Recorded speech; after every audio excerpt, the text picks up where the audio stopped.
Mark and Will, yeah. Mark and Will, yeah. It's the Mark and Will Show. It's the Mark and Will Show. Monday through Friday, player. Watch it while you on the go. It's the Mark and Will Show.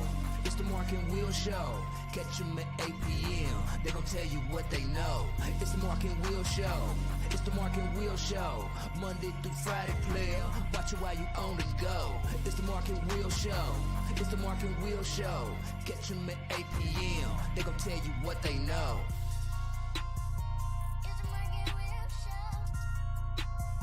It's the Mark and Will Show. It's the Mark and Will Show. It's the Mark and Will Show.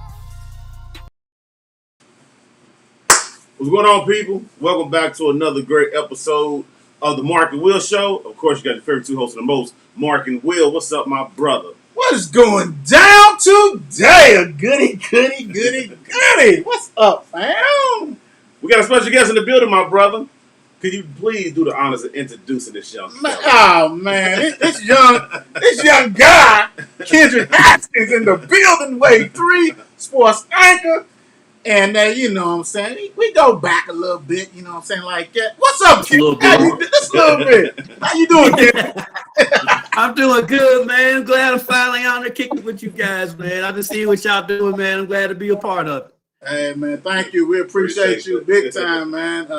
You know, you just got so much knowledge. You always, man, hey, man, Wave 3 got you going, bro. You be suited up everywhere. So I want the little people, and this is real. I want the little people out there that has visions and dreams to understand that, you know, maybe you love sports, and maybe, you know, you're not an athlete or what, but there's other options to cover sports.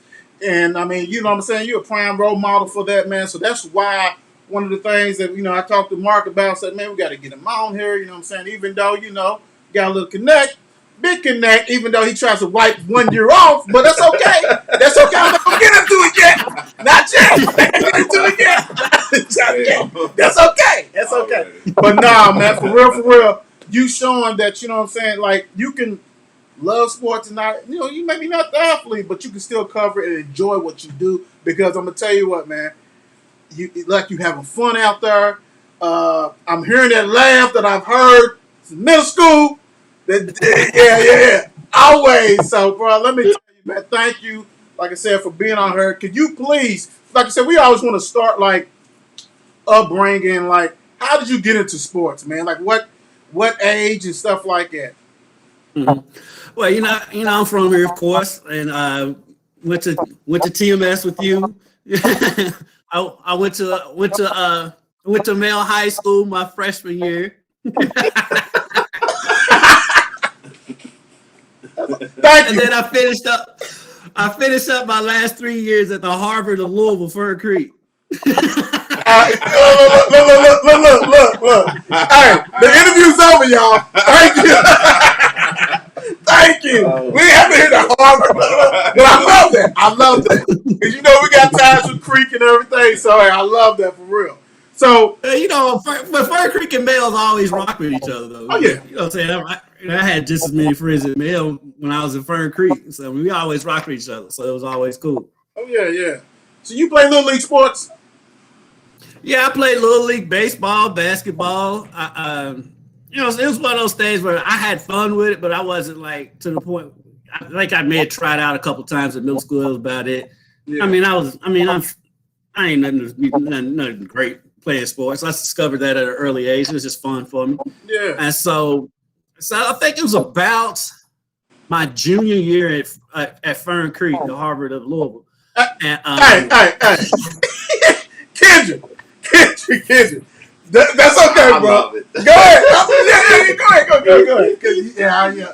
Go ahead. I'm sorry to interrupt the Harvard of Louisville. Go ahead, sir. Yeah, you know, I'm an Ivy League. Look, we got wait. We got another school down there. You know, them Billy Ghosts is probably gonna play. Now they're Harvard of. Ain't nobody worried about them. Okay. Hey, now you can talk. Go ahead.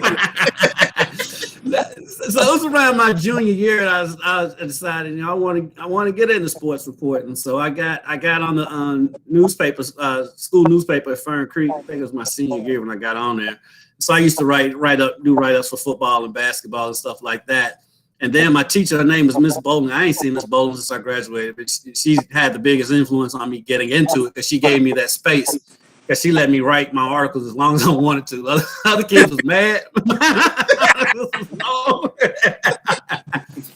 And so what happened, the crazy thing, the most ironic thing of the story, so they had a program, KET had a program through Wave 3 that like they bring you to KET, you go there, you learn how to write TV scripts or whatever. And you do that for I think it was 2 weeks. And then at the end of the thing, you actually presented a newscast that they actually showed on Wave 3 during their news show. So the crazy thing, the first time I was ever on television was on Wave 3 when I was 17 years old. And so, so that's not. So I went there, then I went to Murray State. And, you're very familiar with my roommate for 3 years at Murray State, my man Terry T.A. Anthony. T.A. in the building. T.A. Lord have mercy. T.A. That's my guy. Dude, my neighborhood. So the neighborhood I lived in, Terry lived across the street. My boy Chris Bailey was next door. And then my other homeboy, I shot my other homeboy, Jaquel Freeman. He went to Fern Creek with me. And then down the street was Jackie McCroskey. And so, y'all had some dogs in that neighborhood, bro. Man, we had some times in our neighborhood, man. It was wild. It was crazy because it was a middle class neighborhood, mostly a white neighborhood. Most of the kids were black. Yeah. So it was dope. So I went to Murray, and then when I was at Murray, I anchored sports there on the weekly news program there. Wow. And then what I started doing, I interned at WLKY. I think the first time I did it was, I don't know, somewhere 96, 97, somewhere in there. You ain't got to age us. So You ain't got to age us like that, bro. This is going to be a silly one tonight, guys. Right. So I interned under Fred Cowgill, and to this day I call Fred my TV dad. And then the sports department at the time was Fred, Kent Taylor, my sports director now, and Dave Reynolds. Dave was the weekend guy. Fred Kent was basically the third guy. And then the next year, so I just kept going back. So I was like the little brother of the sports department because every time I came home from school, I go there for his Christmas break, spring break, and then the next summer. Because technically you're only supposed to intern once, but I just kept coming back and they kept letting me. They couldn't get rid of you. They couldn't get rid of your ass. Nah, they wasn't gonna get rid of me. So then after I got out of school, I'd been around so much, so they gave me a job. I mean, bottom of the barrel, bottom of the totem pole there. While you're doing production stuff, like ripping scripts. We don't even do that anymore. You print out a bunch of scripts and you rip them and hand them out to everybody who needs them. And then the crazy thing was, I'm fresh out of school, 22, 23 years old. Dude, I had a shift on Friday and Saturday night. I go in at 10:30 and get off at 9 in the morning. Whoa! Well, they use they able body. Man. And then on top of it, the last 3 hours I had to run the teleprompter for the show, so I just had to sit there and spin the wheel as they read their scripts. Their scripts are going up. Yeah, I'd be over falling asleep. Niggas throwing paper wires at me, waking me up. I could probably count on. I did that for over a year. I could probably count on one hand how many times I actually stayed up through a whole show. So in 2000, I went over to Wave as an editor. But the whole time, even when I was at 32, and then when I went over to Wave, I would always shoot high school football on Friday nights and high school basketball on Friday nights. And then every now and then they throw me a bone, let me go to a UofL game or something like that. Yeah. So then I did that and worked in news, bounced around in the news department. So in 2005, I moved over to the sports department full time as a photographer. And To be honest with you, because I tried to get other jobs and everything, it hadn't worked out. So at that point, I'm like, you know what? I'm shooting sports. I'm in the sports department. I'm straight. Yeah. But then I guess about 3 or 4 years later, they let me start reporting, and then because Bob Dominy had retired, and so I was just, and we had brought someone else in, so I was, we had a 4-man department at the time, which is crazy to think about now. So then that got one of the other guys left, and so they was like, "You want to anchor?" And I was like, "Yeah." So I think I've been anchoring now on Sundays since around 2011, 12, somewhere in there. Mm-hmm. And I've been there ever since. I anchor on every Sunday, and then whenever Kent's off, I fill in for him. Let me ask you this, Kendrick, as somebody who's trying to, maybe it's a young buck that's trying to get in there, like, and I understand, like, your path for Fern Creek, the Harvard of Louisville, tongue in cheek. Ivy League. Oh, Ivy League. I apologize. I'm so sorry for all the so.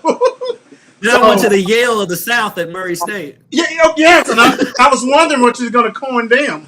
But so what did you take? Like, did you communication? Did you sports administration? Like, what if you had a youngster that's like, hey, I want to, be a sports anchor and actually pay the dues like you do? Like, what do they need to do? Go take up in high school or college, mainly college, but high school stuff. What kind of stuff they need?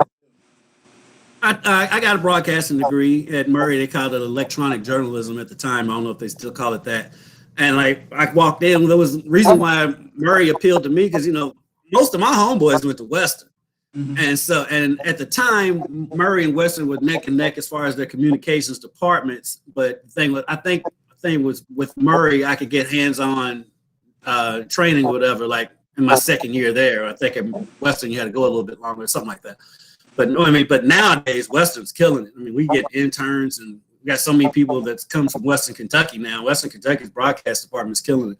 And so I walked in and I told them, "Yo, I want to do sports," and they was like, "Okay." And so I just concentrated on. I never wanted to do news. People have asked me, "You do have?" I don't want to do news because I don't want to be that person going and knocking on someone's loved one's door after they were murdered and doing stuff like that. Because I've had to do that when I worked in news. Yeah, I've been murder scenes and fires and all that stuff, and I was like, man, I don't want to do that. That's morbid. It's rare that I've run into that in sports. Yeah, and so that and getting a good internship and just really just networking and just meeting people, man. Yeah, and just going from there, man. You gotta love it though, because it's like you say, you know it. I'm busy. Yeah, and so I'm always busy. So you gotta be ready to make that sacrifice as far as your social life goes, because it's tough. Yeah, it's tough because you work weekends, and I tell people all the time the things y'all doing for fun, going to games and stuff. I'm working. Yeah, and so it's a totally different experience. But you gotta love it. You can't get into it half-hearted. You gotta love it to do it. Okay, so wave 3. I remember you walking around with the camera and all this kind of stuff. You know what I'm saying? So your rise to sports anchor. How was it with the first time you behind that? Like, you're the anchor. You're there. You're rocking and rolling. This is Kendrick. This is my stuff. This is me putting and growing up. You know what I'm saying? We grew up when Sports Center was evolving, going. Right. So now you're like, hey, what kind of spin I'm gonna put on this? And I know it's limitations what you can do, but you still want to have maybe a catchphrase, something. Right. So how was that? Like, how did that come about? And like, this is experience the first time actually. Man, I was a nervous wreck. And I did it, and I can't even go back and look at that stuff because I was so bad. but I mean, it's one of the things you only way to get better at it is just doing it. It's like there's no way to practice live television. So especially then, because all this stuff, these platforms like YouTube and streaming stuff, all of that was just now in the early stages, 10 years ago. Yeah. And so, the thankfully, lucky thing is I had anchored in college, and so I did have that to fall back on. But by the time I started anchoring at Wave, I hadn't anchored in like 10, 13, almost 13 years.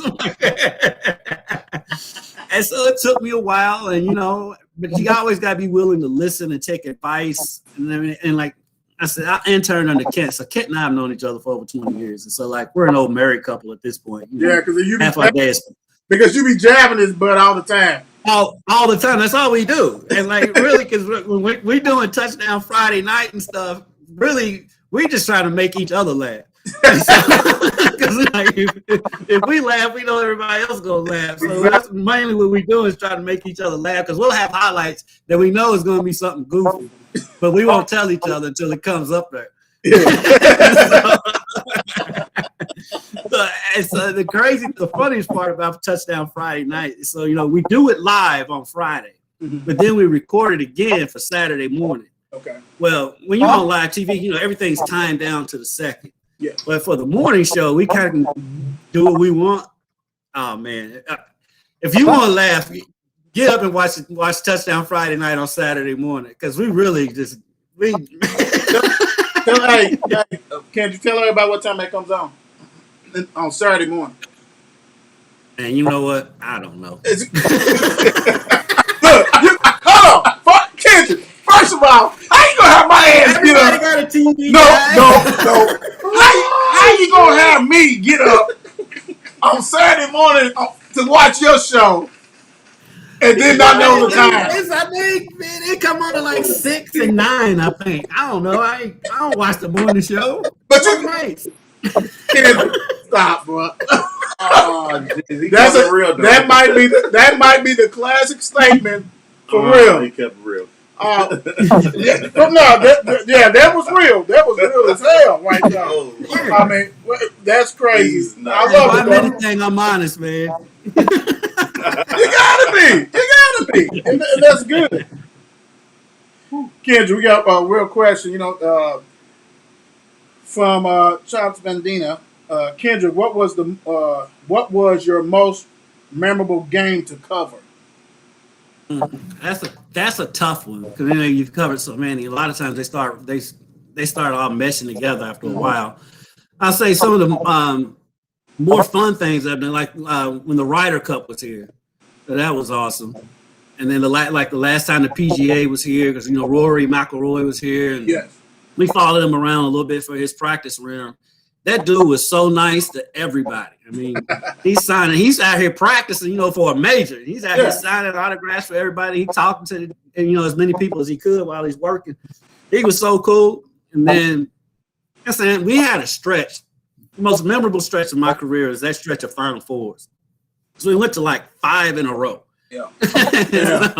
And like not even just five championship games in a row. Because like the first year was weird because it was the year when Kentucky lost to UConn in Houston in the national semifinal, but Butler was in it, which for some reason our news director at the time, she was from Indianapolis, so she wanted us to stay and cover that game. I don't know, but I mean, because like whatever. And then it was.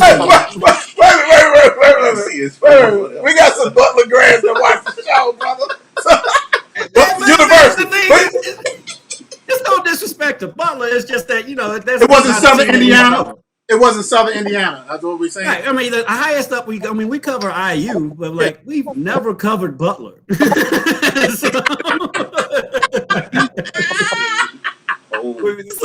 So it was like, and then on top of it, it was the worst national championship game I've ever seen. That's the worst.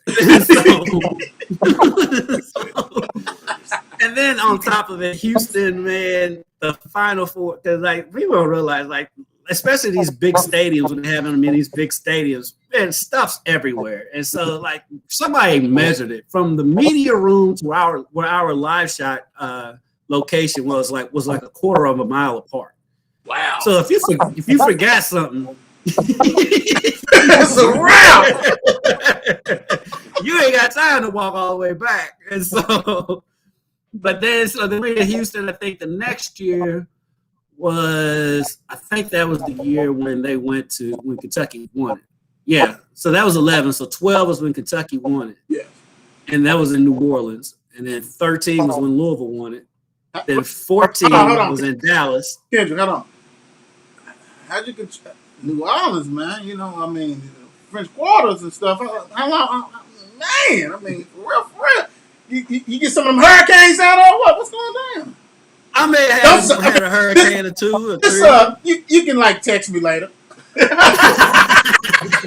See, the fun thing about covering the tournament is like every location you go to, if your team makes it to that second game, there's always a day in there where you can kind of kick it a little bit. And so we that trip to New Orleans, we didn't kick it as much, but the John Wall year at UK, they played I think they opened. Was it the Elite? Was it the Elite? No, it was the opening round. They opened in New Orleans. And we had a blast that trip. I bet. No wonder you did like. Then we ended up in Syracuse, and I'd be good not to go back to Syracuse, New York. Quick question, real quick. Quick question before you so. Do they? I guess they go on seniority, or do y'all like bid for that? Like, I want that spot. I want because when everything's going peachy. In Kentucky. And Kentucky's in there, Louisville's in there, Indiana, because y'all cover Indiana too. Mm-hmm. So is it a bidding process? I mean, like, how y'all determine that? Really, we try to just alternate it. So one year I might cover Louisville, and the next year I might cover Kentucky, and then Indiana is just kind of like if we can get there because we only got 2 people back there now. So it's like if they end up being in the same location, like that year when Louisville in 12, when Louisville was in Phoenix, it seems like that Indiana was there too, I think. And so that was a fun trip.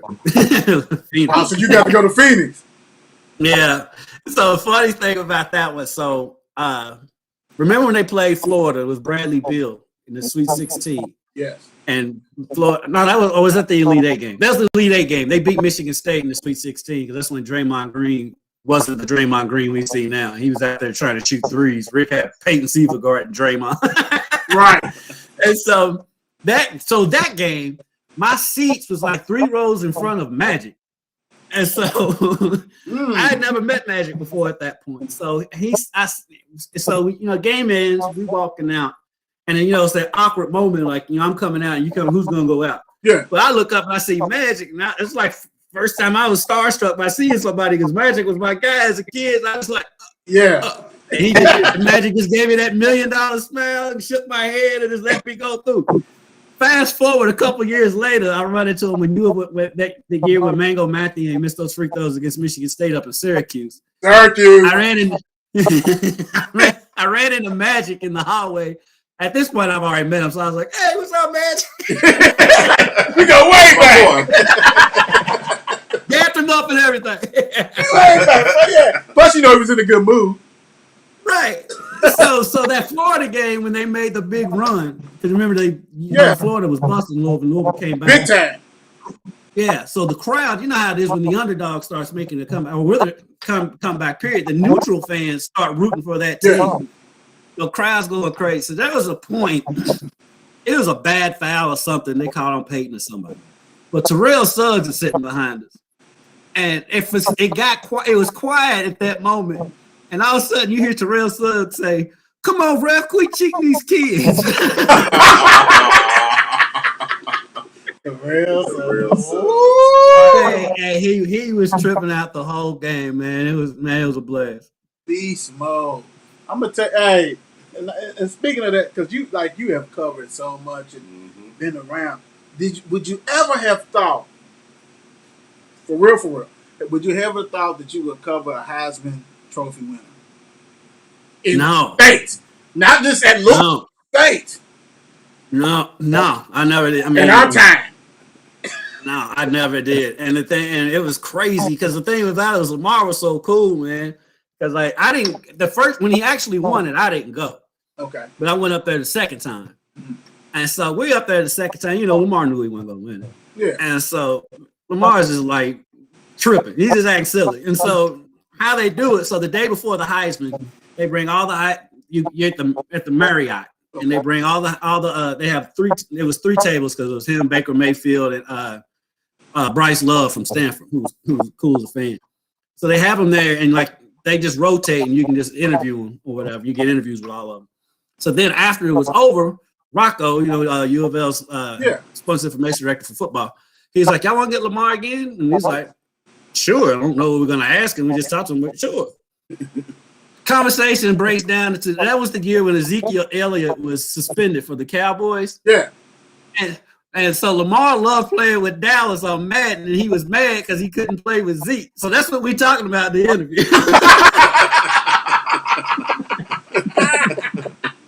Oh, please. Let's talk about what really matters to me. Zeke is the same. Right. So then the night of the Heisman, what they do, we're not in there. And where they do the actual ceremony, the media's not in there. We're actually in that same Marriott that's across the street. And so what they do before the Heisman, they bring them all through. They brought them all out. They bring them out for a photo op. And it's just them standing there. There's no trophy. There's nothing. They're just standing there. So they looking at each other and like all of a sudden Lamar starts doing the moonwalk.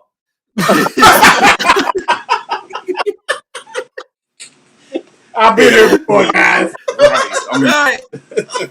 And so then they go back. So they have them go back and they come back out with the Heisman Trophy there. So they come back out and the guys introduce me. He's like, "And please don't let nobody do the moonwalk." Damn, Ma. So then they have their individual table set up again so you can get them again. So he walks over. Lamar knows us all at that point. Yeah. He's like, "What y'all want me to do?" I was like, "Do the moonwalk again." He's like, "All right." That's moonwalking again, man. He said, "Do it again." Man, so that lets you know the kind of dude Lamar is. He's just a big kid, man, and he's just cool. And then like the last time I actually interviewed Lamar was after his rookie year. He came back for the Paul Hornung Award. Well, nobody knew Lamar was coming. He just showed up. He said, "Hey, this is my city. Exactly. Let's go." Right. What's up, Paul? Because UofL was having their spring-ish game or whatever they weird stuff they whatever they call it. Yeah. And so they wasn't having an actual game, whatever they was doing. He was there. He came in town for spring football, whatever. So he just popped by, and they trying to rush him off. I was like, "Lamar, can we holler at you real quick?" He's like, "Oh yeah." He comes over.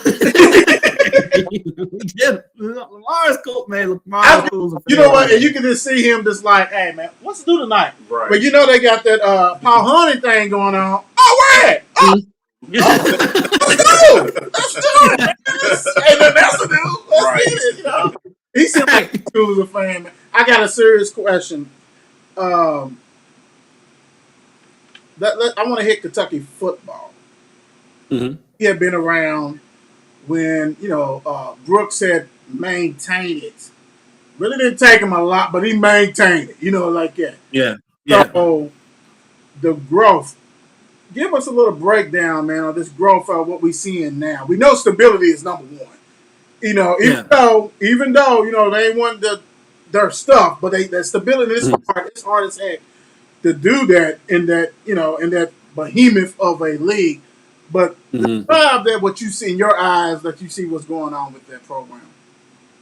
I mean, you just get around the staff, and it's just a winning culture. They have winning attitudes. It's not, they're not satisfied going 7-5 and 8-4 and stuff like that. They legit believe that they can win the SEC, and that's what you need to believe. And you have to have that belief, especially in that league, like you said. I mean, and the SEC, especially because you got to run into Florida and Georgia and Tennessee every year, and then you got Alabama like every blue moon, Auburn and LSU and all that stuff. So you gotta go through all of them, and so you have to have a confidence to do that, and they do that. And then they're positive around there. There's no hanging their heads down, and like Stoops is he's a relatable dude. You know what I'm saying? He's not. It feels like, just from when we look at it from the outside looking in, as much as we're in there, it feels like the players feel like they can go to coach with anything. You don't always have that. Sometimes players are. I don't think there's an intimidation. Some coaches like to coach with intimidation, and it works for them. And like Saban kind of does that. Yes. But with Stoops, I think the players feel like he legitimately loves them, and like they feel like they can go to him with anything. And I think when you have a guy like that, you'll run through a wall for him, and they do that with him. That's good. So, what is your give us? Even though it's still what is this? Third, fourth, Satterfield. He did that. He did that party dance, which a lot of those coaches do, which is crazy to me, man. But you know, let me preface it with this: you really can't when you put Louisville in a nutshell, University of Louisville football. I know fans get mad, you know what I'm saying, when coaches is looking and stuff, but you have to realize if LSU's coming calling, and let's say Auburn or somebody like that, you want to be the best in your profession, and you want all the resources. And you want the resources. You know what I'm saying? Right. So, don't get caught up in that and all this kind of stuff. So, what is your thought on Satterfield? Like his coaching style, his different stuff like that. Like I can understand why Louisville fans are hypersensitive when it comes to that, just because all they've dealt with over the years. I mean, yeah, especially with Bobby. 1 and 2. Right. And then Bobby 1 and 2, and you had John L. basically leave during the middle of a bowl game. And so you can understand why UofL fans are hypersensitive when they hear about their coach talking to somebody else. You can get it. And like that's one of those things. That's a lesson I think Satterfield learned, even though I get it. I can understand. All he did was just meet with the guys. It was, but whatever, I can see it. But go ahead. The weird thing is I don't understand what is going on over there. Why? You still got. You don't usually see coaches leaving this late in the. They start fall practice in less than 2 months, and you already got you still got your recruiting coordinator leaving. I'm like, but like every time I've been around though, everybody is cool as they are nice. You go over there. I did because we do the coaches show. Yes, yeah. So last year, they gave me all the coordinators, all the defensive coordinators, all offensive coordinators. They in there throwing jokes because they all in the room together while I'm interviewing somebody. So they'll be quiet while we doing the interview. As soon as they get done, they throwing jokes back and forth. So like they don't, obviously they like each other. Yeah, they get along, and like Satterfield's real easy to talk to and just a nice guy. So I don't know what's going on, but I mean I do. But on the other side, on the football side of things, though, I do think fans are being a little bit too impatient. I'm like all of a sudden. Oh, now he can't coach, blah, blah, blah. Okay, they had dealt with COVID. Yeah, everybody dealt with COVID. It hit them pretty hard. Yes. And the turnaround that he had in year one with that team. Exactly. Exactly. Going to lose all of that the very next year just because they didn't have it. I mean, that's silly, but I mean, that's fans. So, it is what it is. And you know what? Even just talking about that, losing the recruiting coordinator and things like that. I mean, that was big. I mean, dude was rocking and rolling. Stability is number one. You definitely want that because, and then where he go? He go to Georgia. Went from Florida, Louisville to Georgia. And again, you got to take that call. And you know what? People don't understand, like, that's football schools. And that book is endless. What you need? Right. That dude right there. He was at Florida. Right. He's at Louisville. Man, don't worry about that. What you need? None of your pride. Let's go. Not to mention, you're a recruiting guy, and you can just walk out your back door and stumble on a 6'5", 250-pound football player walking around in Georgia. And so your job is 1,000 times easier in Georgia than it is in Louisville. There's no knock on Louisville. And no knock on the state of Kentucky, because if you want to keep it all the way real, high school sports-wise, we're more of a football state. We're churning out more football players. But you know what, Kendrick? And it's so funny because I had a conversation with Bump. You know Bump, James Bump. Yeah. And so we always talk in Lamar, right? We talking and stuff, and I'm like, hey, bro, it's so funny. It ain't basketball no more. Now they got a class that's coming up, and after that, but it's football. Yeah, this football because. You know, and I tell my nephews, I'm like, dude, y'all have a blessing. Y'all get to play football all year round. And all these camps, all these showcase camps, these camps, and this 7-on-7. I mean, y'all get to practice early, conditioning. They play spring football. They only have spring practice now. Yeah, there wasn't no such thing as spring practice. Spring game. All that. Like, whoa, they have a real spring game. You know, Louisville goes to winter and do theirs. Right. You know, that kind of stuff. That kind of stuff. Speaking of high school, I know Bro got something he want to ask you about high school. What do you know about the high school kids classifying, what it's called, reclassifying to stay in high school to play another year of football? It's so weird. It's a phenomenon that's been going on for about, 10, 15 years now with dudes reclassify. But now you see it more in basketball now, though, with dudes reclassify and they go up. I'm like, how do you just all of a sudden just move up a grade? Like, I don't understand it. But, I mean, at the end of the day, it's all about trying to benefit these kids, giving them an extra year, falling back and getting an extra year to hone your craft, and get a scholarship. I guess I don't know. We old school. You either pass or you fail. That's why you moved. That's why you moved grades. But it's not like that anymore. And then it's like, how do these kids basically skip their senior year? I mean, you look at the freshman point guard for Kentucky last year. They ended up transferring and struggled all last year. He was supposed to be in high school last year. Askew. Now he's a starting point guard. Devin Askew. Now he's a starting point guard for a Kentucky team that doesn't have a backup. And so, fans are just crushing this kid. And, I felt bad for the kid. I'm like, man, this dude's supposed to be in high school. Yeah. It's just a bad recruiting situation where they didn't land another point guard. That dude wasn't supposed to start. No, he wasn't. But, the thing about it is, and let me piggyback with Mark. The thing about it is this one, because of COVID, Kentucky High School let them reclassify, basically held back. Yeah.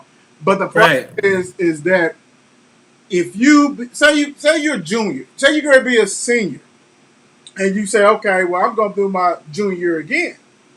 So basically, I have 2 years, right, in a normal sense, but on track to graduate. So after your redshirt junior year, you basically graduate. You can't just go home to show up for games.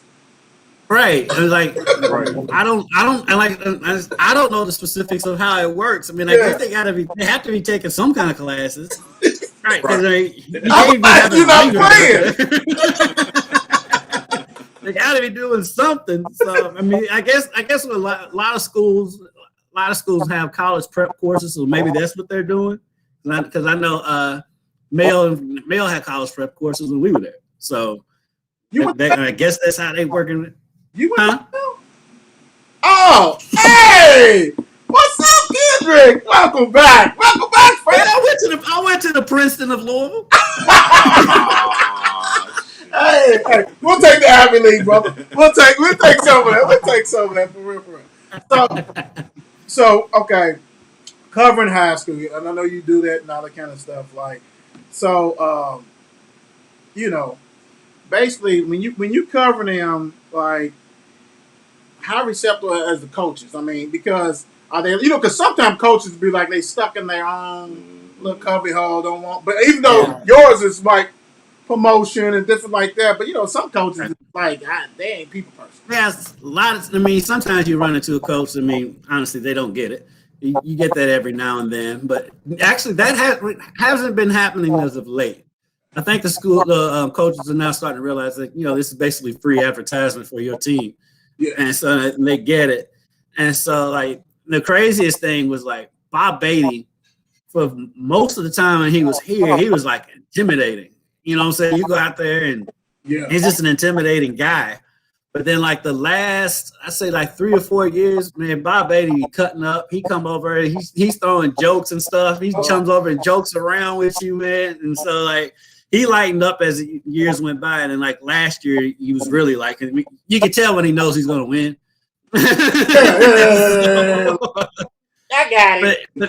Yeah. So but most of the coaches around here now, they do get it. So you don't really run into that as much now as maybe in the past. And that's probably has a lot to do with social media because Yeah, you're right. out there now. You're more out there on Front Street, and so we're posting stuff on the websites and on Twitter and all that stuff. And so they've been more receptive. The funniest thing to me though is college football coaches. There's not a more paranoid group of people on the face of the earth than college football coaches. They won't because we go to practice. We don't want to see all your plays. Just run some drills that look cool on TV. Just throwing long passes and doing this. They're doing the same drill that every other team in the country is doing. But they get paranoid, don't want us to shoot that. I'm like, come on with that, man. And it's every one of them. It's every last one of them. Man, they scared. What about, okay, let's hit this real quick before we do something else. You already covered the football. What about the basketball? Kentucky, Louisville, have you been up to IU? I mean, Woods is there now, but I know you have, which everybody saw the writing on that wall. But so he was perplexing, man. Yes, because he was getting it done recruiting wise. Mm-hmm. They had players. That team was stacked, but he couldn't coach them. That team. You can't. He was done when you lose 3 times in one season to Rutgers. That's a wrap. Yeah, that's not good on the resume. That's something that you leave off the resume. Sir, what is this? Yeah, okay. Right. Next, to go like that. So you done cover Coach Cal. How's Coach Cal, man? How cool is this cat, man? Cal's cool as fan, man, because he drives me crazy sometimes in his press conferences because he does have a tendency to talk down to people. It's act like we haven't been covering basketball for 100 years, like we don't know what we're looking at. But get him away from that stuff. Like I was up there last week when they were up at South Oldham for that thing, and he wasn't due to speak that day, so he wasn't going to talk to us then. But he's like, hey, how y'all doing? And he's like, who's supposed to go today? And he's like, you. He's like, no, I'm not. But he's cool though. I like Coach Cal. He's full of it, like they all are. Yeah, especially when you don't so much a proven winner. You know what I'm saying? Got a statue at UMass. Right, and he's the funny thing is he's always recruiting. His press conferences are recruiting. He had his first press conference. What was that? Wasn't even a month ago. His first press conference since the season ended. First 10 minutes is just clearly his recruiting pitch. Somebody may be watching. Right. He's right. Yeah. I'm not gonna use it, but somebody will. How about Mac, Kendrick? How about Mac? You know the fans is on that neck. They on that neck. And that's another one that drives me crazy. I'm like, okay, you got this NCAA thing hanging over your head. What do you expect? People forget that the NCAA shoe can come down at any point. Any point. And so he still got to recruit up against that. Everybody he's recruiting against is going to throw that in his face. Yep. And now there's things that I'm not a fan of, like constantly walking the ball up the floor. I'm like, what are you doing? You play in Virginia. You're not going to beat Virginia in a half-court game, especially when you don't have a center, because they didn't have a center last year. And it was the same thing that third time when they played Duke. It's like, why? If you all are not scoring in the half-court, why do you keep walking the ball up the floor? So that stuff drove me crazy. But at the end of the day, he had Louisville. It was his first year when they were number 1 in the country at one point, or his second year. And so second war now. Yeah. He's got to figure out the second half of the season because they start out well. Yeah. So do you think it's the depth though? Do you think the lack of depth, I think there might be a thing with adjustments when he goes to play somebody for that second time, and when you're going, when you're getting towards the end of the season. Yep.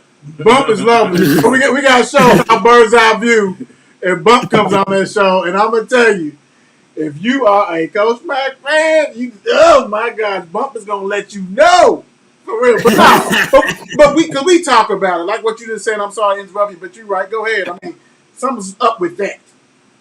Yeah, I mean, I think there's a thing with adjustments. Which at the same time, I mean, he's still relatively young in the game. He's still learning himself, and so I think he's going to be fine. This NCAA stuff, they need to get over that because I mean that's what's hurting recruiting more than anything. Big time. And so unless they can ever get past that, the transfer portal can be good for them because it drives me crazy to see all these kids in the transfer portal, but it is what it is. It's college free agency, and so now you can. If you're a senior, most likely you're not worried about that NCAA act that's about to drop because you're going to be in and out anyway. Exactly. And so, man, Louisville's not going to ban themselves in the tournament again. Look where they got in the last time. Oh, sorry. So you mean, and you can hit that transfer portal hard, and so that's going to help with them. And so, I think losing Slazinski is going to hurt because I felt like he's going to play a bigger role next year. Do you think he's a big body? Do you think that Cross guy coming in kind of scared him away? See, but you know what? And that's like how you said old school, and I know Mark and I always talk about it, like, competition, man. Everybody's not going to NBA, bro. Everybody's not going to start. Right. And there's only 5 players on the floor. Everybody's not going to start. Yeah. So it's like, oh, no. And so my thing is this, with the transfer portal, and we talked about that several times, is that going to be here to stay? Because if so, wow. Because I go back and forth with it because on the one hand I'm like, well, coach can up and leave whenever he wants. The players should be up and leave whenever he wants. But at the same time, you also talking about 18, 19-year-old kids who like the slightest thing, and they change their minds all the time. I couldn't be a college coach and to deal with recruiting because at the end of the day, you're a 30, 40, 50-year-old man trying to read the mind of a teenager. Yes. The teenager was on a whim. The teenager with some people that got, some people in their ears. Like, hey, right. You was cold, dude. Mm-hmm. What do you mean? That dude is garbage. Yeah. Talking, It's supposed to be my brother. That dude ain't better than you, man. I can't believe that. Right, You've been in practice and you see him like, it's not, we wig out. I mean, that's the crazy thing, man. I couldn't deal with it. Because kids may change their mind. If one thing doesn't go right, they might up and leave. I think there'll be some I think it is here to stay, but they'll make some adjustments to it. Like I think if a coach leaves, you should be able to leave regardless. I think so too, without sitting out. But I think I like it to see it where they can transfer once without sitting out. Mm-hmm. And then if they want to transfer again, if the coach didn't leave, then you gotta sit out of here. Yeah. I like that, but like otherwise, if you that dude, there's a nice man on that bench every year you're transferring. Right. And then like you look at this McCaffrey situation. He transfers here and then transfers again before we even get to fall practice. Like that's crazy, man. You know what's so funny? Just because he didn't think he was gonna beat out Malik. I mean, you know what? And that's the crazy thing. It's like, because they sat down, like looked at the schools and stuff, and they probably like, well, that dude had a bad year compared to his previous year. You probably him out. Then you get here, and the dude's in your face, and he's rocking and rolling like, uh-oh. And I'm going. It's like, now you're going to Rice, and I'm like, as a father figure, as a brother, or somebody, you got to sit your ass down somewhere. Like, what are you He going to Rice because he knows he's going to play because Rice is terrible. Terrible. Hold on. Rice has had, I think it was like 11 quarterbacks in 2 years. Like this in and out. So they ain't have nobody. So it's like, right. Yeah. Somebody done call him. And Malik's biggest problem is he gets hurt like every game. Yes, he does. He's out there and he's fine. He's sorry. He's not a bad quarterback. No, he's fine. Bad. It's just that he just gets hurt all the time. If he can figure out if he can play a full season, I think, and stay upright, because he's dangerous. I mean, he's fast. He's not Lamar fast, but he's fast. He's got a decent arm. He's fast, but look, Lamar's a once in a lifetime dude. Yeah, nobody's Lamar fan. So my thing is this. This cat, you saw this cat, like when you go pull But away. that's the thing he's dealing with, though. Look. When you see this tape and you see this guy pulling away from Florida State athletes, Miami athletes, dudes don't do that. You know what I'm saying? Right. It looks good. It don't mean you can do it. Right. You might want to slide, get that Russell Wilson slide and do what you got to do. Get out of bounds. Don't take no hit. Right. Leaning in on people, you don't need to do that, man, for real. Because I'm like backup quarterback. It's kind of that's the thing. You know, it's the same, like the saying goes, you never want to be the man that replaces the man. That's basically what he's, and that's the thing. And really, that's what Coach Mack's dealing with too. You're still constantly hearing people talking about Rick, and I'm like, Rick's last game they lost to Michigan in the second round of the tournament. Yeah, Donovan Mitchell, get out of here with that. Before we have some fun, and we're having fun, I got another question. Aaron asked you, Kendrick, how difficult is it to remain unbiased while covering games? I gotta say, Mary games and Fern Creek games, because we know you're not biased with Mel games because you don't claim us no more. So, I just called him the Princeton of Louisville.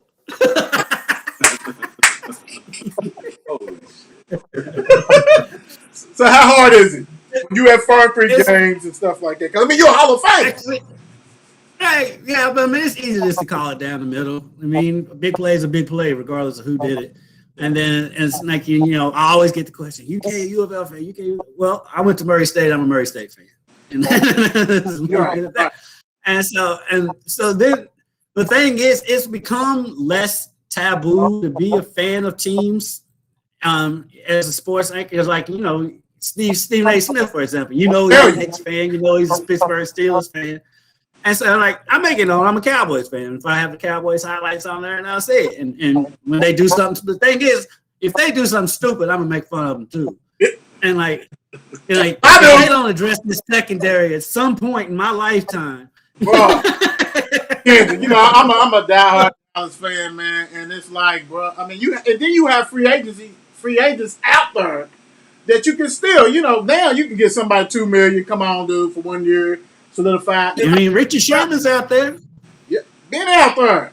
Casey Hayward's out there. There's a lot out there, bro. And it's like, what are y'all doing, man? Like, right. See, I digress. You know, that's right there. Yeah, but I mean, it's easy. It's not that hard. It's just part of being a professional. You know, when I do it, I root for my team, whatever. I'm more tongue in cheek than anything. I'm just being silly. But like the highlights, then the show, the news. I mean, if something happens, I mean, you just report it straight down the middle. She came back Cowboys. We were cool at first. Good night, Aaron. Exactly. Good night, Aaron. Today is supposed to be champ anyway. So Cowboys and Steelers anyway. All right, so let's have some fun real quick, man. I'm gonna bring up some stuff we normally do. And actually, I got some new ones for you. So when I click on this new scene, I'll bring you back on them. So let's go with this first. All right, cool. Bing. All right, so we got Sugar Ray, Hearns, Hagler. Basically, heavyweight, welterweight, lightweight. So basically, you rank them 1, 2, 3, and we just got these names for all the boxes out there. So if you're ranking them, who's your best? Who's your heavyweight? Who's my favorite out of the three? So we're going 1, 2, 3. I think it's the heavyweight. My heart. If I'm going with my heart, is Sugar Ray. I'm going with my mind, is Hagler. And I've been watching that. You seen that documentary on Showtime? Yes. I've been watching that. Yeah, that's some good stuff. I gotta go with Hagler, man. I was a big Hagler fan. I love Sugar Ray. Sugar Ray was my first favorite boxer. But I gotta go with Hagler, then Sugar Ray, then Hearns. Okay, cool. All right, okay, you know. I mean, Hearns lost got knocked out by both of them, so he's automatically in third. Right. Makes sense.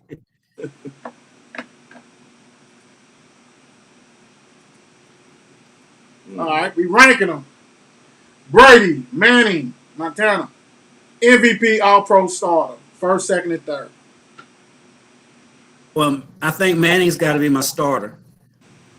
And then it's so hard because I'm such a Joe Montana fan. Right. Such a Joe Montana Are you gonna fan. are you gonna let the numbers get to you? Or are you gonna let the are you gonna let Yes, your eyes?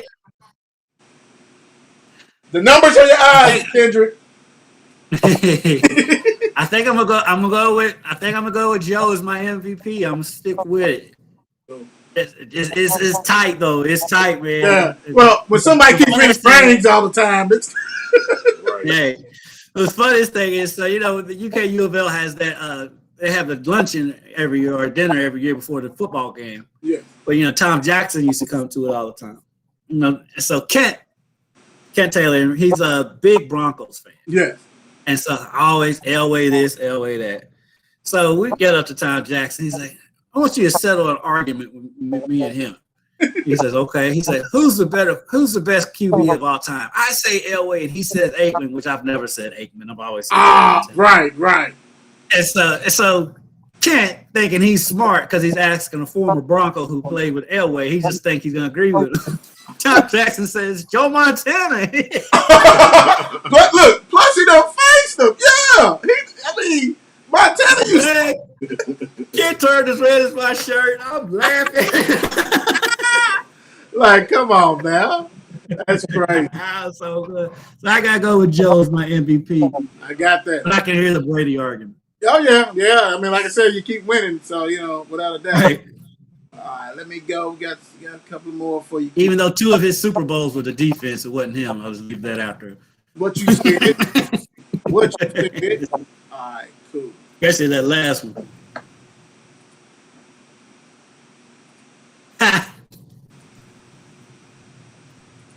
All right, so this basically is a two-way player. The way we did a spin on this one was like, basically, these are their second sports. And I know this one dude is your partner, you know what I'm saying? But basically, we done said, okay, we know they are football players.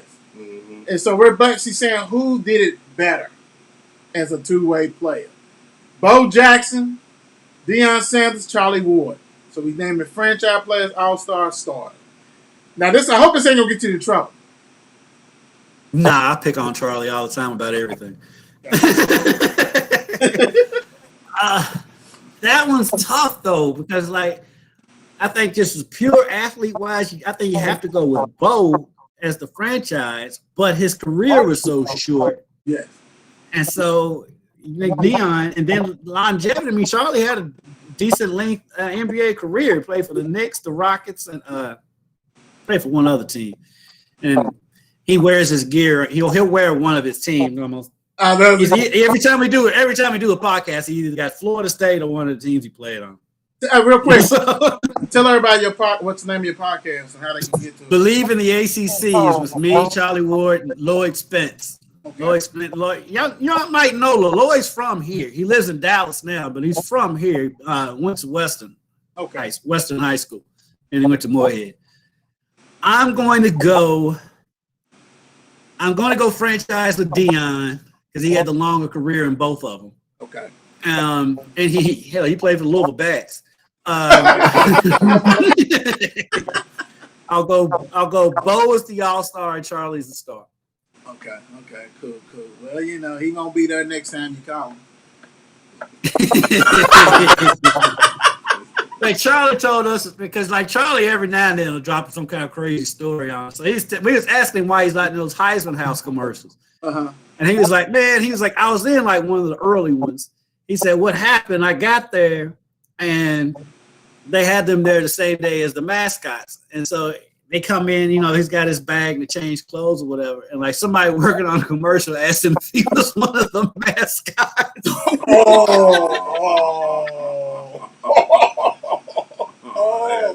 That's nasty. Charlie's not that tall. Charlie's only 6'1", 6'2". So it's like he has to wear his jersey. I don't blame him. I'd have walked off too. I'm done. He still wants to do them. He just hadn't done them. Okay. All right. So this right here, this is a classic. Shooters. Franchise player, all-star player, stat player. Miller, Carey, Allen. Curry's automatically my franchise. And then I think I'm gonna go with Ray Allen as my all-star player. Just because he could do more. People forget about how cold Ray Allen was when he was with the Bucks. And going back to when he was in college at UConn, he was Jesus. So I'm going with Steph, Jesus, and Reggie. All right, let me get you out with this one. Bam. Here we go. Best dunker, 50, 45, 40. All right. You already know you got half man, half amazing, Carter, Jordan, Wilkins. Are we going dunk contest or are we going in-game dunkers? In-game. In-game? In-game, I think it's easy. It's Vince. Well, Vince was number one regardless, in-game or dunk contest. He's the greatest dunk contest ever. I'm going Vince, Neek, then Jordan. Yeah, I can see that. Because Neek was so nasty, man. He dunked so hard. Jordan was elegant. Yeah, Neek was just powerful. Nasty. And him and Sean Kemp. Well, you know what? That's what PRP head coach Larry Kinley he told her. He said, "Man, he said you forgot about Kemp. Kemp should be out there." I was like, "You got to be right, because Kemp was a monster in game, boy." Man, he was so nasty. And then when he developed that 3-point shot too, he was ugly, but he would hit it. I tell you what, man, this thing he's supposed to be in Kentucky. Right. Wow. Right. They were loaded because I think Rex was still there too, right? Yes, sir. That'd have been unbearable right there. Man. Thank goodness. But Kendrick, man, we want to thank you having you on the show, bro, for coming on the show with us for real. And I'm glad I finally made it to the point where I could be on your show, Willie. I see you. I see the UofL games and stuff. And I'm like, hey, you got a brother get down? And finally I made it.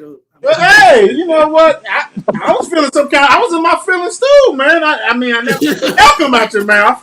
And I was like, I said, man, didn't we, you just erased that. But hey, Fern Creek Tigers, we had him first, but that's okay.